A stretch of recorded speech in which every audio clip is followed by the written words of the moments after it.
Hi guys, देखो आप लोग शेयर मार्केट में इंटरेस्ट रखते होंगे तो आपने विप्रो का नाम भी सुना होगा। ठीक है, सब लोगों ने विप्रो का नाम तो सुना होगा और ये विप्रो की कहानी भी सुनी होगी कि जिस लोगों ने कई साल पहले जब विप्रो स्टार्टअप हुआ था उस समय अगर मात्र 10,000 रुपये भी विप्रो के शेयर में लगा दिया होता तो आज कई गुना कई हज़ार करोड़ उस इनकी फ़ंड वैल्यू आज के डेट में तैयार हो गई होती। ये इसके पीछे कारण क्या था? इसके पीछे अगर आप देखें तो क्या इतना ज़्यादा डिविडेंड विप्रो ने दे दिया कि आपकी जो 10,000 की वैल्यू कई हज़ार करोड़ में कन्वर्ट हो गई। विप्रो ने अच्छा डिविडेंड दिया, लेकिन केवल डिविडेंड के बलबूते पे ही आप इतना ज़्यादा फंड नहीं कमा पाए होंगे। उसके पीछे सबसे बड़ा कारण था कि विप्रो ने कई बार अपने इन्वेस्टरों को बोनस शेयर इशू किए और कई बार अपने शेयर को स्प्लिट भी किया। ठीक है, ये सारे कारण होने के कारण विप्रो ने अपने इन्वेस्टरों को लंबे समय में उनके इन्वेस्टमेंट का कई हज़ार गुना रिटर्न निकाल के दिया। तो दोस्तों, स्प्लिट शेयर मार्केट में जब शेयर स्प्लिट होता है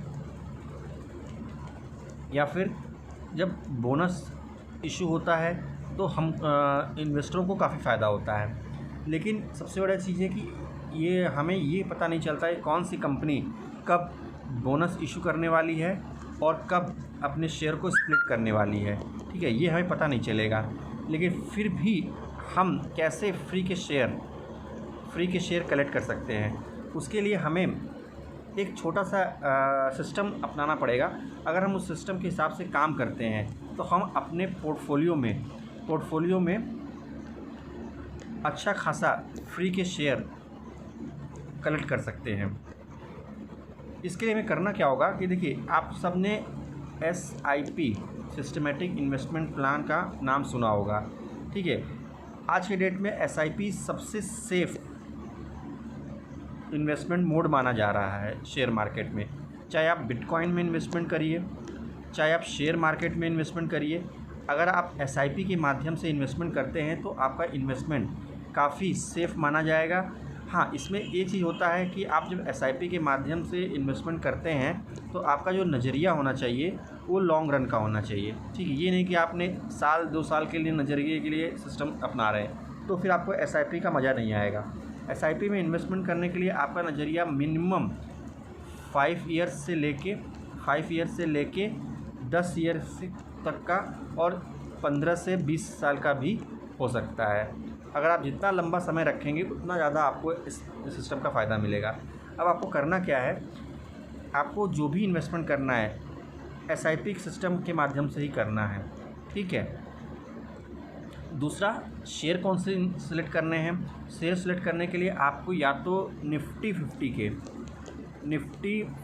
के टॉप जो शेयर हों आप उनमें से चयन कर सकते हैं, कोई भी शेयर जिनका आप फ्री शेयर कलेक्ट करना चाहते हैं। दूसरा, आप उन शेयर को रख सकते हैं जो अपने सेक्टर के मार्केट लीडर हों। ठीक है, अपने सेक्टर के जो मार्केट लीडर हों आप उनमें से भी सिलेक्शन कर सकते हैं, या फिर निफ्टी 50 के में से कोई शेयर आप स्टार्ट कर सकते हैं जिसमें आपको फ्री शेयर कलेक्ट करने हैं। ठीक है, अब आपको करना क्या है कि देखो दोस्तों, अगर आप एक छोटा सा एग्जांपल लेते हैं कि कैसे अगर आप समझ लीजिए किसी कंपनी के एक शेयर परचेज़ करते हैं।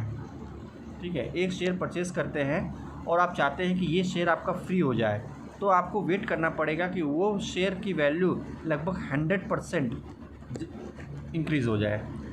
जैसे ही वो शेयर की वैल्यू 100% इंक्रीज़ हो जाएगी, आपको आप कह सकते हैं कि भाई आपका जो पैसा लगा है लगभग डबल हो गया। आप अपना पैसा निकाल के जो बचा पैसा है उसमें उस पर्टिकुलर शेयर को आप होल्ड कर सकते हैं और कह सकते हैं कि ये शेयर आपका फ्री हो गया। अब आपने एक शेयर परचेज़ कर लिया। अब यहाँ पे SIP कैसे आपकी मदद करता है? सपोज़ आपने एक शेयर परचेज़ किया, आप 100% ग्रोथ शेयर मार्केट में लेने के लिए बहुत समय लगता है। ठीक है, कोई शेयर बहुत जल्दी अपना डबल नहीं हो जाता, समय लगता है।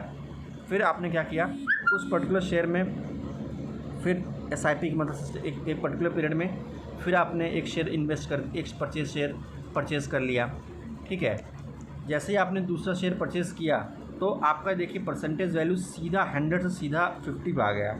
यानी अगर आपके पास उस पर्टिकुलर कंपनी के 2 शेयर हो गए तो आपको जस्ट 50% का ही प्रॉफिट कंपनी ने दे दिया, तो आपको पोर्टफोलियो में एक शेयर आप फ्री का मान सकते हैं। इतना प्रॉफिट हो जाएगा कि आप एक शेयर अपना पैसा निकाल के एक शेयर आप फ्री का मान सकते हैं। फिर 50% भी ग्रोथ लेना उतना आसान नहीं होता, समय लगता है इसमें। तो फिर आपने सिस्टमेटिक माध्यम से फिर एक पर्टिकुलर पीरियड ऑफ टाइम पे आपने एक शेयर फिर ख़रीद लिया, परचेज़ कर लिया, ठीक है। जैसे ही आपने परचेज़ किया आपकी ये परसेंटेज वैल्यू अपने आप नीचे डाउन आ जाएगी। फिर आपने मान लीजिए ऐसे करते करते जब 5 शेयर ख़रीद लिए तो आप देखेंगे कि आपको केवल 20% के ही ग्रोथ पे आप एक शेयर आपका फ्री हो सकता है। फिर जैसे आपने मान लीजिए 10 शेयर आपने SIP के माध्यम से परचेज़ कर लिए तो आप देखेंगे कि परसेंटेज वैल्यू जो 100% चाह रहा था आपको डबल होने के लिए, वो यहाँ पे आ गया मात्र 10% का। यानी आपके 10 शेयर जिस दिन आपको 10% की पोर्टफोलियो में प्रॉफिट दे देंगे तो आप इमीडिएट सारे शेयर बेच के, ठीक है, एक शेयर आप यानी आप 9 शेयर बेच सकते हैं। 9 शेयर को आपने सोल्ड आउट कर दिया और एक शेयर जो आपका रहा वो एज ए प्रॉफिट फ्री के रूप में आप इसको अपने पोर्टफोलियो में छोड़ सकते हैं। और जो बचा पैसा आपने जो लगाया था वो पैसा आपका वापस आ गया और फिर से उसी पैसे को आपने SIP के मोड से ही एक एक शेयर करके फिर से वही काम करना स्टार्ट कर दिया। फिर एक से एक परचेज़ किया, फिर कुछ समय बाद फिर एक शेयर परचेज़ किया, फिर कुछ समय बाद फिर एक शेयर परचेज़ किया।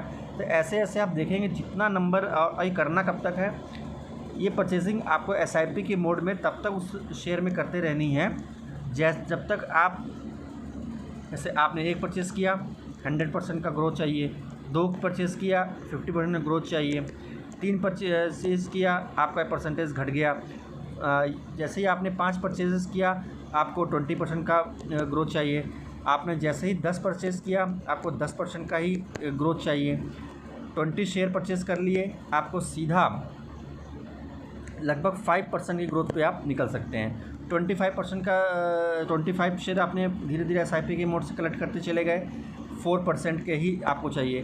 तो जब तक आपका देखिए जैसे नंबर SIP से आपके नंबर ऑफ़ शेयर बढ़ते चले जाएंगे आपके पोर्टफोलियो में, ठीक है। और ये कब तक बढ़ाते जाना है, जैसे आपको उतना प्रॉफिट ना हो जाए कि आपको एक वन शेयर फ्री का मिल रहा हो, ठीक है।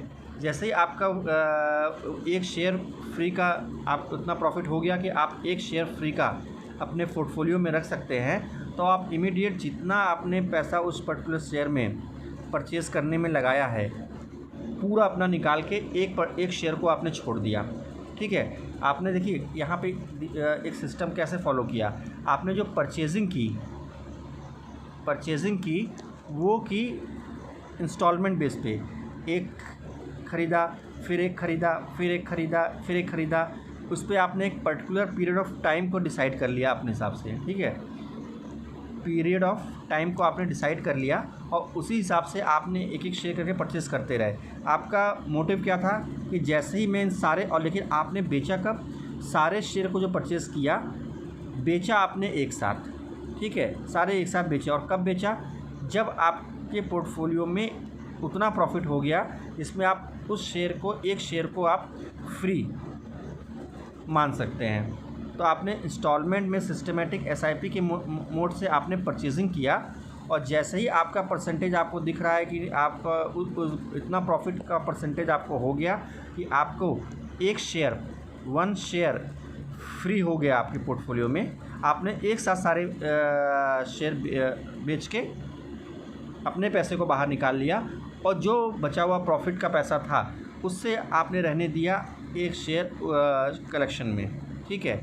फिर आपने क्या किया, यहाँ पे काम रोकना नहीं है, फिर आपने ये पैटर्न को अगेन स्टार्ट कर दिया, एक शेयर फिर से ख़रीदा 100% की प्रॉफिट के लिए, फिर कुछ टाइम ऑफ पीरियड में एक शेयर और बढ़ा लिया, आपका ये प्रॉफिट हुआ, परसेंटेज घट गया, फिर आपने बढ़ाया, परसेंटेज घट गया, 20 तक आ गया, फिर आपने 25 के पहुंचा, आपका देखिए परसेंटेज 4% के आसपास आ गया, और भी अगर 50 तक पहुंच जाते हैं आपको 2% तक का में आप एक शेयर आप यहाँ पे अगर 50 शेयर आपने कलेक्ट कर लिया SIP के मोड से 50 शेयर्स, ठीक है, तो आप पाएंगे कि 2% भी अगर उस पर्टिकुलर शेयर ने किसी दिन भी आपको ग्रोथ दे दिया तो आपको एक शेयर का प्रॉफिट आपके पोर्टफोलियो में दिखना शुरू हो जाएगा। और इमीडिएट आपने जो 50 शेयर में पैसा लगाया था वो आप इमीडिएट बेचकर अपना पैसा आप निकाल सकते हैं, और जो प्रॉफिट का पैसा था उसको आप कलेक्शन के रूप में अपने पोर्टफोलियो में छोड़ सकते हैं। और जो ये अपना पैसा आपने निकाला, फिर आपने ये पैटर्न स्टार्ट कर दिया। अगर आपने 1 ईयर भी लगातार 1 ईयर भी ये पैटर्न को फॉलो कर लिया, ठीक है, तो आप अपने मनचाहे शेयर को अपने पोर्टफोलियो में अच्छी खासी होल्डिंग, एक साल में 10 से लेकर 40 शेयर भी आपने कलेक्ट कर लिया अपने पोर्टफोलियो में, तो ये सारे फ्री के शेयर आपके पोर्टफोलियो में आ गए, ठीक है। अब ये शेयर अच्छी कंपनी के थे, ठीक है, अच्छी कंपनी के थे, ब्लू चिप कंपनी के थे, ठीक है, और ये शेयर फिर आपको डिविडेंड भी देंगे, ठीक, डिविडेंड भी देंगे। ये शेयर आगे कभी स्प्लिट हुए, ठीक है, तो आपको एक्स्ट्रा शेयर भी देंगे। कभी कंपनी ने बोनस शेयर इशू कर दिया तो आपको आपके शेयर में एडिशन अपने आप होता रहेगा। तो डिविडेंड, स्प्लिट, बोनस, ये तीनों का बेनिफिट आपको मिलेगा किस पे, जो आपने एक SIP मोड से सिस्टमेटिक ढंग से एक धीरे धीरे शेयर ख़रीदा और एक साथ बेचा और फ्री के शेयर अपने पोर्टफोलियो में कलेक्ट कर लिया। इस पे आपको ये डिविडेंड, स्प्लिट, बोनस का लाभ मिलना स्टार्ट होगा। और इस तरह आप देखेंगे कि अगर आपने पैटर्न अपनाया तो 5 से 10 साल के नज़रिया आपका है तो आप खुद पाएंगे कि एक अच्छा खासा पोर्टफोलियो फ्री का आपके पास अवेलेबल होगा, जिसमें कई शेयर ने आपको डिविडेंड, स्प्लिट और बोनस का बेनिफिट देके आपको कई गुना प्रॉफिट पे लाके खड़ा कर दिया। और इसमें आपका जो रिस्क फैक्टर है वो लगभग 0% के बराबर हो जाएगा। जी हाँ दोस्तों, रिस्क फैक्टर यहाँ पे कम होता चला गया क्योंकि आपने यहाँ पे कोई भी पैसा लमसम नहीं लगाया, थोड़ा थोड़ा पैसा आपने लगाया, एक पर्टिकुलर पीरियड ऑफ टाइम के हिसाब से लगाया, और जैसे ही आपको एक शेयर का बेनिफिट दिखा कि एक शेयर आपका फ्री हो रहा है, आपने पूरा पैसा एक साथ बेच दिया, ठीक है, और फिर इसी पैटर्न को आपने अपना लिया। तो इस पैटर्न को अगर आप करिए, अपनाइए, थोड़ा स्टडी करिए इस पर, अगर अच्छा लगता है तो इसको आप वाकई आप यूज़ कर सकते हैं। समय लगता है दोस्तों, देखिए वेल्थ क्रिएशन करने में समय लगता है, क्योंकि अगर आप गैम्बलिंग करेंगे, सोचेंगे कि आज मैं शेयर मार्केट में इन्वेस्ट करना स्टार्ट किया और तुरंत मुझे प्रॉफिट हो जाए, ठीक है, तो ज़रूरी है कि आपको प्रॉफिट ज़रूर होगा, ऐसा नहीं है। अगर आज आपने शेयर ख़रीदा, हो सकता है कोई कल आपको 10% का प्रॉफिट इमीडिएट दे दे। आपने एक ही बार 50 शेयर ख़रीद लिए, 10% का प्रॉफिट आपको इमीडिएट मिल गया, आपको मज़ा तो आ जाएगा, लेकिन हो सकता है कि अगली बार जब दोबारा आपने कमाने की कोशिश इन्वेस्टमेंट किया तो ये 50% जो शेयर लगभग 20 से 25% का आपको पोर्टफोलियो में नुकसान दे दे। और जब आपका एक साथ लगाया गया पैसे पे जब 20 से 30% का नुकसान होगा तो आपकी फ़ंड वैल्यू इतनी कम हो जाएगी कि आपको फिर मार्केट से डर लगने लगेगा। लेकिन अगर आप SIP के माध्यम से धीरे धीरे इन्वेस्टमेंट करते हैं तो आप, अगर मार्केट नीचे भी आ रहा है, डाउनफॉल भी हो रहा है, तो आपको आपका इन्वेस्टमेंट की वैल्यू, मतलब समझ लीजिए कि आपको कम पैसा लग रहा है आपको एक शेयर ख़रीदने में, ठीक है, अगर वैल्यू बढ़ भी रही है तो आपने जो शेयर ख़रीदे हैं, ठीक है, उसकी वैल्यू अपने आप बढ़ रही है। और जैसे ही आपको प्रॉफिट लगा कि आपका एक शेयर के लगभग प्रॉफिट आपके पोर्टफोलियो में हो रहा है, आप तुरंत बेच के निकल सकते हैं। तो SIP के माध्यम से आप ट्राई करिए फ्री शेयर कलेक्ट करने का, ठीक है। जब आपके पोर्टफोलियो में अच्छे खासे शेयर हो जाएं जिस पे आपका इन्वेस्टमेंट नील के बराबर हो, फिर आप उसको अपने हिसाब से बेच सकते हैं एक साथ, फिर जब नीचे आए तो फिर ख़रीद सकते हैं, ठीक है। तो उस पर आपका रिस्क फैक्टर जो होगा बिल्कुल 0 के बराबर होगा। तो आशा करता हूँ ये वीडियो आपको पसंद आया होगा। अगर अच्छा लगा है दोस्तों ये वीडियो, तो आप मेरे चैनल को सब्सक्राइब कर सकते हैं, ठीक है, और इस वीडियो को शेयर कर सकते हैं अपने दोस्तों को, ठीक है, ताकि वो लोग भी SIP के माध्यम से फ्री शेयर अपने पोर्टफोलियो में कलेक्ट कर सकें। Thank you.